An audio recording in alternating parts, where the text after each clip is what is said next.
السلام علیکم. څنګه چې وخت تیریږي نو د آئینی ترمیم په شا چې کومې کهانیانې دي هغه مخې ته راځي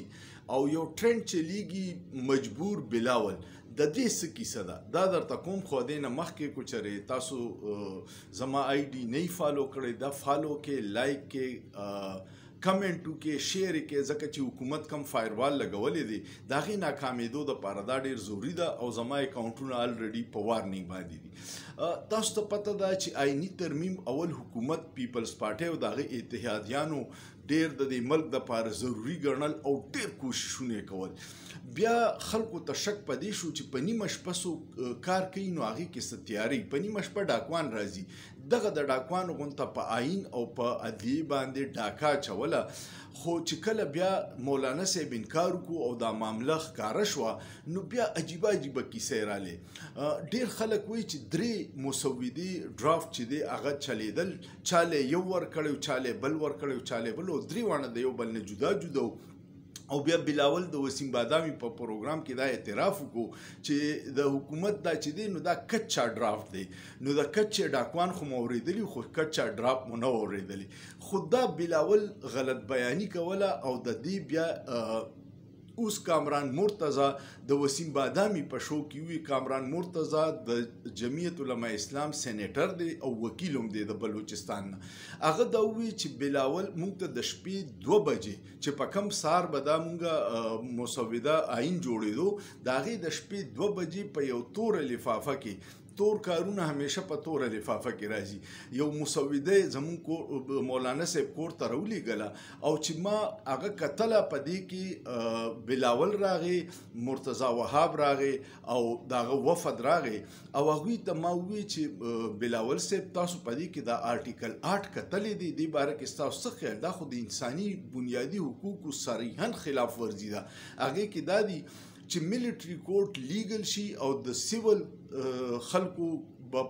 کیږي په ملټري کورټ کې او یو عدالت به د خلاف څه نشي کولی نو دا پکې شکونه شاملو نو وی بلاول راته وی چې او پته دا خو مونږ مجبور یو دا مجبور بلاول چې ټرند دی په ټویټرز او په هر څه نو دا په دې وجه چې بلاول وی چې مونږ مجبور یو مونږ به کوو دا خبرې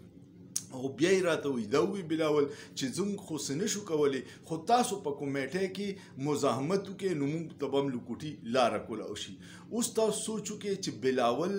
نیکه چې هغه او پیپلز پارټي دا د 73 د آئین خالقه ده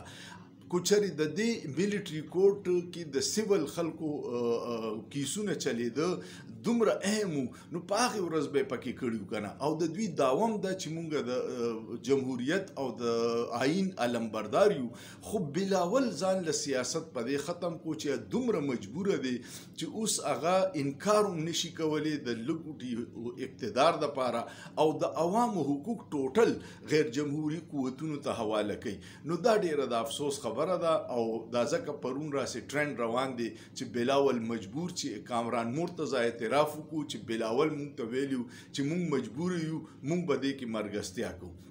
اوس چې کله ډرامه ښکاره شوه نو ټول ځان فاصله کوي څوک وایي دغسې ډرافټ نه و څوک وایي مونږ به دا شکونه ایستل بل پکې دا وه چې قاضي فایزي صاحب د دې کرپټ نظام چې کم مسلط دی د دې محافظ دی نو هغه له پکې تحفظ ورکوي او د آئیني عدالتونه د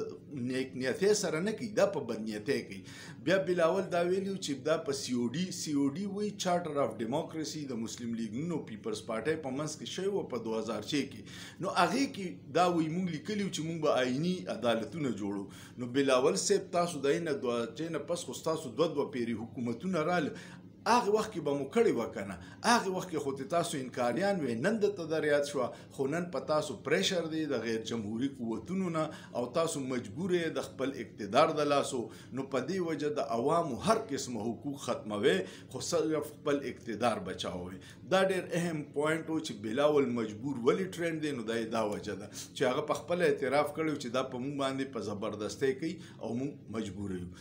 دویم خبر دا دی چې نن په وکلا د لاهور کې ډېر لوی کانفرنس کوي د ټول پاکستان وکلا راغلي او د ډېرو وکلا رهنماګانو دا ویلي دي چې زموږ د جسټس منصور علي شاه نه علاوه بالکل یو بل چیف جسټس نه منو دویم یې ویلي چې آئینی عدالتونه به زموږ د عدالتي ډانچه مکمل تباه کړي. آلریډي خلک د انصاف نه مایوسه دي، مکمل به تباه کړي. دریم چې پای کې کم یو شک هغوی اچولی چې د ججانو تعداد سیوا کوي او دا کلیم کوي